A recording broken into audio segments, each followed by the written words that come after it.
Good morning and welcome to Horizon Unitarian Universalist Church. We are glad you're joining us for worship this morning. I'm Meredith Barber and I'm the interim minister here at Horizon. This morning I want to welcome you, all of you, couples, singles, and families, straight, lesbian, gay, bisexual, transgender, and queer, all of you, the seekers, believers, and doubters. All of you, the thinkers and doers, all of you, the teachers and students of diversity and inclusion. More information about our church and our faith can be found at our homepage, horizonuu.org, and we would love to have you join us this morning at 11:30 for our virtual coffee hour, the link for which can be found on our website. Now let us deepen into the spirit of worship.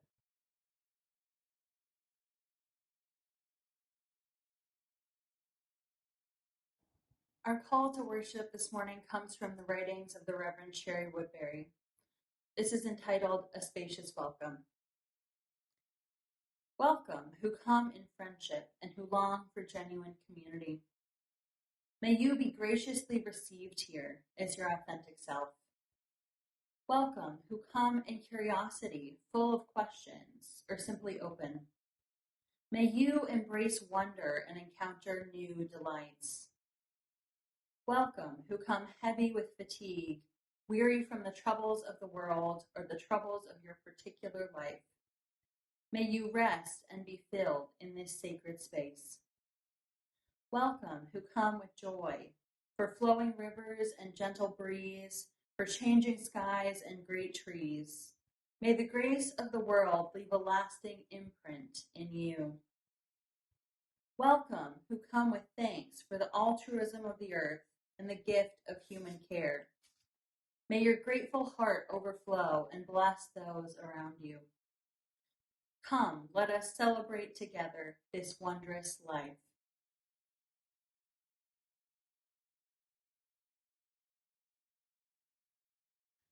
We light our chalice this morning, symbol of our Unitarian Universalist faith, with the words of our affirmation. Love is the doctrine of this church. The quest for truth is its sacrament, and service is its prayer. To dwell together in peace, to seek knowledge and freedom, to serve humanity in harmony with the earth. Thus do we covenant together.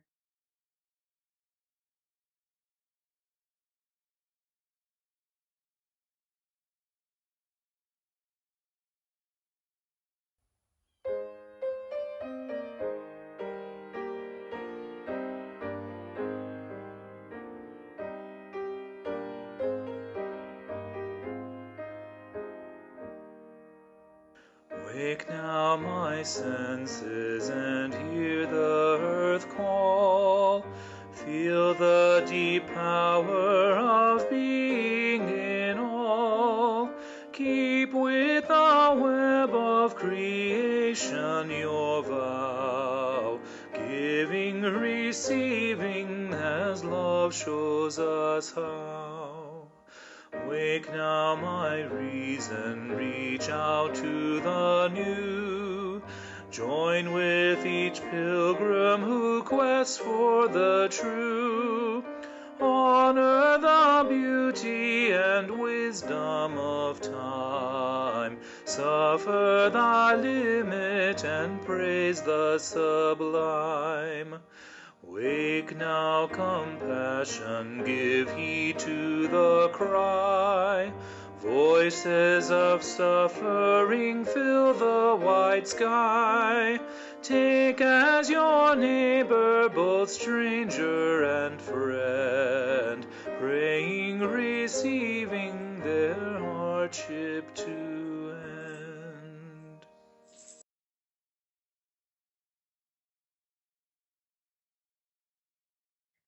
This week, you all have chosen to support the work of Bonton Farms here in Dallas. Hear these beautiful words from their mission statement. We transform lives by disrupting systems of inequity, laying a foundation where change yields health, wholeness, and opportunity as the norm. In the words of their executive director, Darren Babcock, Investing in soil yields healthy plants. Investing in the soul yields healthy people. I say amen to that, and I invite you to give generously as you're able. The offering will now be joyfully given and received.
Our first reading this morning is a classic. It comes from this book of blessings by poet John O'Donohue.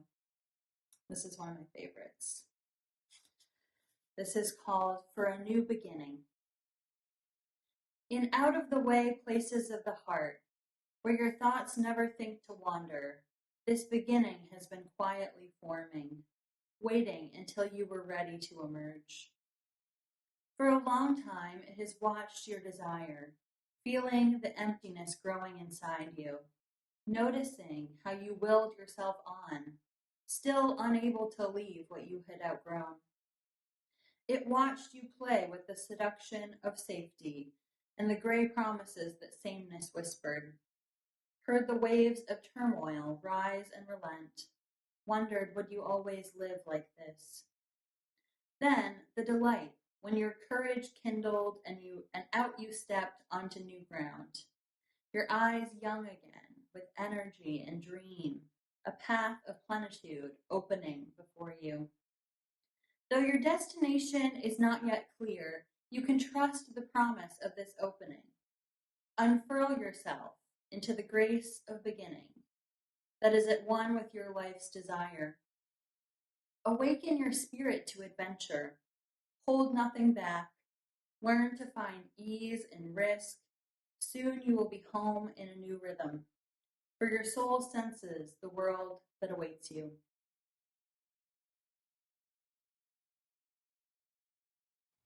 I invite you to join me now in a moment of meditation or prayer. Let's take a few deep breaths together. In and out.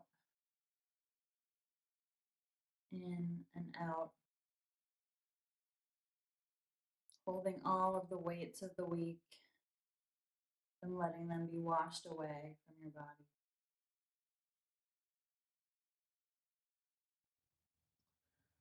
Loving God, Spirit of life, mystery in which we live and move and have our being, draw near to us this morning and know our hearts. We give thanks today for the chance to gather like this, to take time to care for our spirits, to rest, and to learn about one another.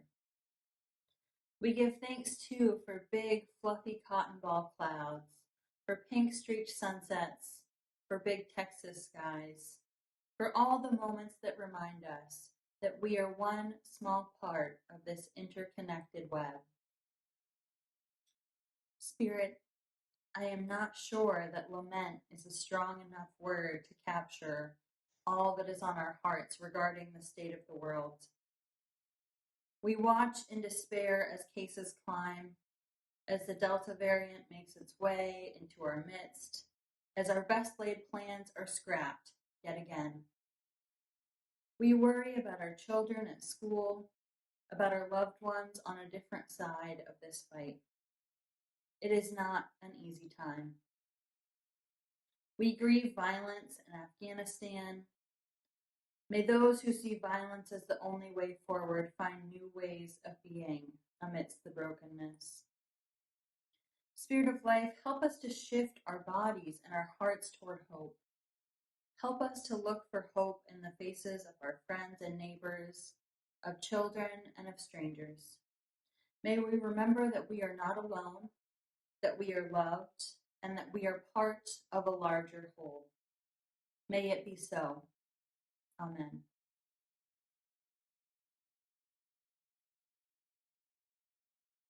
Our second reading this morning comes from the writings of the Reverend Dr. Mark Morrison Reed, whose writings on Unitarian Universalist history have shaped my understanding of our faith. This is called The Task of the Religious Community. The central task of the religious community is to unveil the bonds that bind each to all. There is a connectedness, a relationship discovered amid the particulars of our own lives and the lives of others. Once felt, it inspires us to act for justice. It is the church that assures us that we are not struggling on our own, but as members of a larger community. The religious community is essential, for alone our vision is too narrow to see all that must be seen, and our strength too limited to do all that must be done. Together our vision widens and our strength is renewed. Here ends the reading.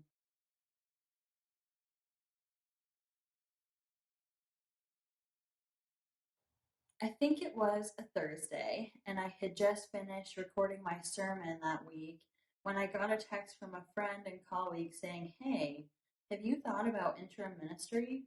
It seems like there are some congregations near you that are looking." I sat with that text for a few minutes, and then immediately I was on my computer on your website, and my heart was beating a little faster. I had that knot of excitement and fear in my stomach. Of course, my husband was deployed at the time to a place where our time zones didn't match very nicely. Was I really going to apply to a full-time ministry without talking to him? As it turned out, yes. Yes, I was. In fact, the last time I had thought about interim ministry, at least as something I myself might do, I was probably 14 or 15, and I asked my mom, "How do people do that? You're always moving around and leaving people." And of course, she very pastorally said something like, "It can be a very hard thing to do, but it's really important to our faith. They do a lot of work with congregations to help them feel ready for the next ministry. I'm not sure I could do it, but I owe a lot to the people who do." Put similarly by some of my colleagues, it is a way to serve one another and the future of our faith. I was also a student under a very experienced interim minister during my time in Massachusetts, and I saw up close that the work of transition can be in a lot of ways fun and joyful. That's not to say that there aren't difficulties, because there absolutely are, but it's a chance to kind of try things on and see what happens, to do a little of the same, a little bit of new, to remain playful and curious most of all. I shared the John O'Donohue poem earlier this morning to remind us that no matter how young or old we are, where we are on life's journey, whether we are beginning a new school or job or not, we are still in that time right now of new beginning. And unlike in the poem, I don't mean to suggest that all that has come before isn't beautiful and good, but mostly to orient us toward the opportunity that lies ahead. This line stood out to me. Though your destination is not yet clear, you can trust the promise of this opening. Unfurl yourself into the grace of beginning that is at one with your life's desire. I am here now as your interim minister, and many of you may know what this means, but for those who don't, I want to explain just a little bit. I am here in the intervening time, the time in between your called ministers, to hold what we call the space around the calling. This means that I am here for a specific amount of time, in this case 2 years, and after that time I will leave. During this time, I will be working with a team of lay leaders in the congregation to move through the interim tasks laid out by the Transitions Office at the Unitarian Universalist Association. And these are history, leadership, mission, community, and future. The most helpful way for me to think about this kind of work is in a series of questions that I will be guiding you through. Of course, the answers are up to all of you. Where do you come from? What are the stories you tell about yourselves? What is your religious heritage and what is the story of your church? How do you find new leaders? How do you introduce them to leadership? What opportunities are available for growth and learning? How do you further the mission work that you all have so faithfully attended to over the last few years? Who do you want to be in your community? Who is your neighbor? And who are you in relationship to your minister? The world is different now than it was 50 years ago or even 25 years ago. The days of the long-term pastorate, of a minister who can stay in one place for a very long time, are dwindling. Now, the average ministry lasts 5 to 7 years, less if the minister has a marginalized identity, which is something I want us to start thinking about. As ministers, we are also people, and we have other people who love us and who need us. Some of us have partners and children and parents and chosen family, and sometimes even our call itself changes, and it is time for us to move on to a different place. I say all of this to say that change is almost becoming the norm for religious leaders across traditions, and the goal during this time is to be less like the wall that the waves of change rise up against, but more to ride each wave, to take the ebbs and flows of change as they come.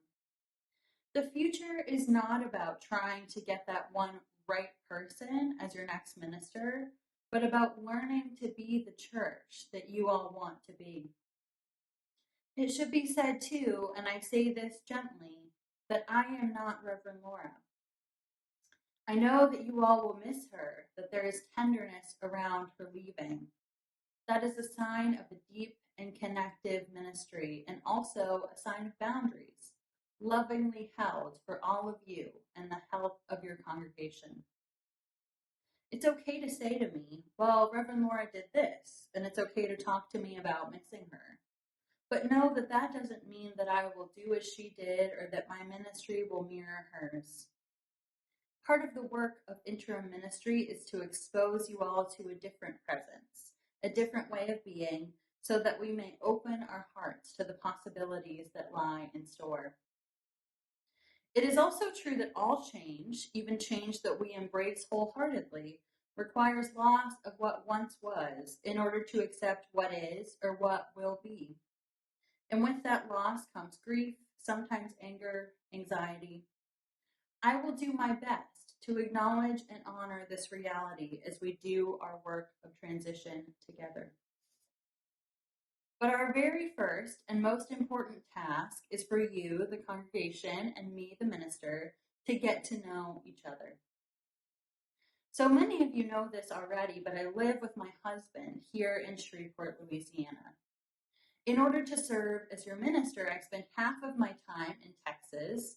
I have an apartment in the Addison area, and half of my time here in Louisiana. We do this because my husband is military, and we aren't able to relocate right now. The drive is about 3 hours, and for those who don't know, I am an avid podcast listener. Recently, I was listening to one of my favorite podcasts called Terrible Thanks for Asking. After that response you wish you could give when you're really going through it, and some well-meaning person asks, "How are you?" It's an invitation to truth, to radical honesty. And on that podcast, I heard writer Anne Lamott talking about her new book, Dusk, Night, Dawn.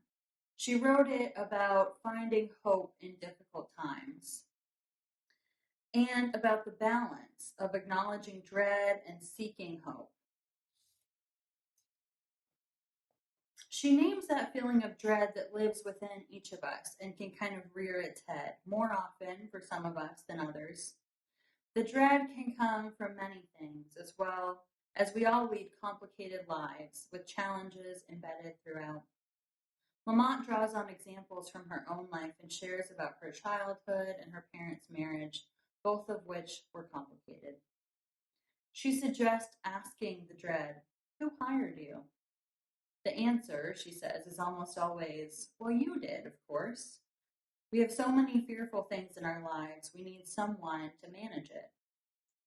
But what would it look like, Anne Lamott asks, if we ask that fear to serve as the ethical consultant we rely on, to go and wait somewhere until we really need them? That dread or anxiousness gives us information, keeps us from swimming out too far, keeps us from playing in the street. But when left to run things, our dread can keep us from opening our hearts to hope, to gratitude, to the ability to be astonished. The other night, when I got back to Shreveport, it was what I guess you would call golden hour this time of year, that time between 7:30 and 8:15 when the sun is starting to set. It's still light out, but it's cool enough to go for a walk without melting into a pool of sweat in this August heat. And I just felt like after that drive, I desperately needed to stretch my legs. The sky was a splatter of bright pinks and deep blues, gray blotches of clouds, as if someone had taken their fingers and brushed them all across the sky. I looked up at the pink filtered through the live oaks that line our neighborhood and let my heart beat in time with the hum of the cicadas and just thought, wow. Breath after breath after breath of wow. Presbyterian minister and writer Frederick Buechner wrote many years ago, "At its heart, I think religion is mystical. Moses with his flocks in Midian, Buddha under the bow tree, Jesus up to his knees in the waters of Jordan. Each of them responds to something for which words like shalom, oneness, God even, are only pallid, alphabetic souvenirs. I have seen things," Aquinas told a friend, "that make all my writing seem like straw."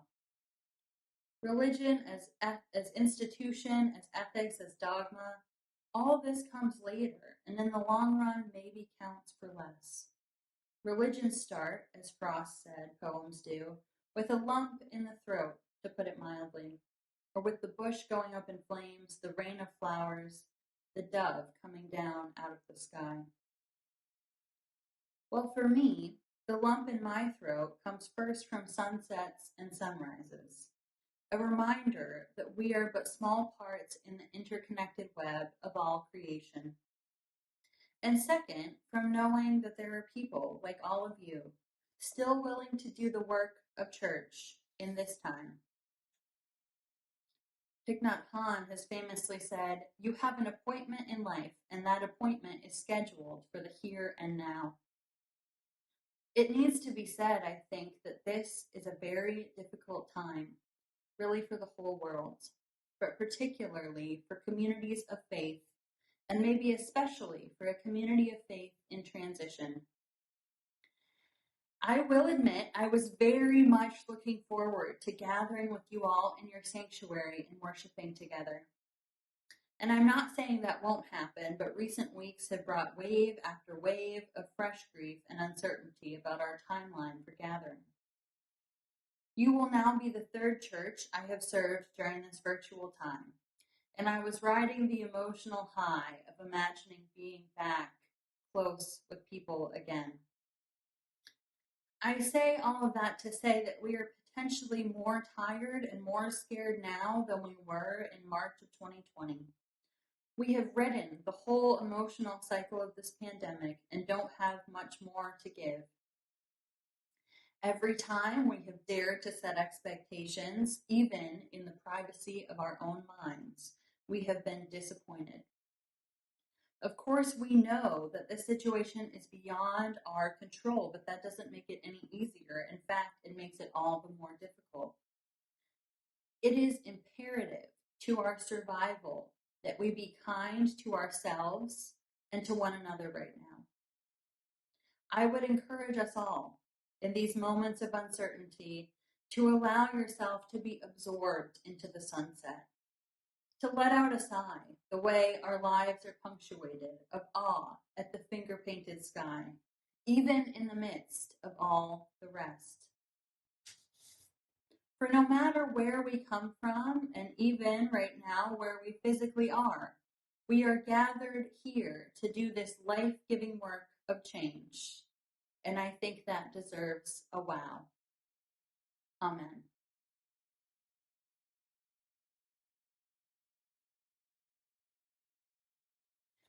We extinguish our chalice flame this morning, but not our commitment to our mission to welcome radically, love boldly, grow spiritually, and serve courageously.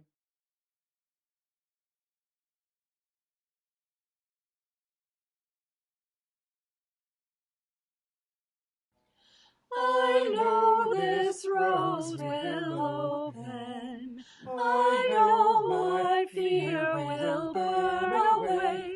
I know my soul will unfurl its wings. I know this rose will open. I know this rose will I know this rose will I know open. this rose I know my fear will burn away. I know my soul will unfurl its wings. I know this rose. I know this rose. I know this rose. I know this rose. I know my fear will burn away. I know my soul. I know this rose. I know this rose. I know this rose. I know this rose. I know this rose. I know my fear will burn away. I know my soul will unfurl its wings. I know this rose will I know this rose will open.